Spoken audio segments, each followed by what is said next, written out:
Hi hello नमस्ते. मी सुप्रिया तुम्हा सर्वांचं खूप खूप स्वागत करते आपल्या नवीन एका ब्लॉग व्हिडिओमध्ये. तर आज आहे वट सावित्री पौर्णिमा आणि तुम्हा सगळ्यांना खूप खूप शुभेच्छा वट सावित्री पौर्णिमेचा. जोपर्यंत मी हा ब्लॉग टाकते तोपर्यंत वट सावित्री पौर्णिमेला 2-3 दिवस होऊन गेले असतील, म्हणजे थोडासा उशीर होईल मला ब्लॉग टाकायला.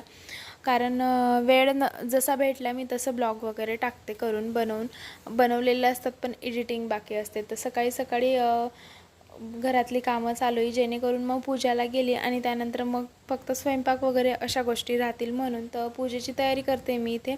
तर पंचामृत बनवते. तर पंचामृतसाठी दूध, दही, तूप, साखर आणि त्याचबरोबर मध असं यूज करून मिक्स करून पंचामृत बनवते मी. तुमच्याकडे कसं बनवता नक्कीच कमेंटमध्ये सांगा. आणि हे बघा, इथे मी पूजेचा ताट शेअर करणार होती तुमच्यासोबत, बट नाही केला गेला. खूप घाई झाली मला. बाळ रडत असल्यामुळे मग थोडंसं त्याच्याकडे थोडीशी माझी तयारी, त्याचबरोबर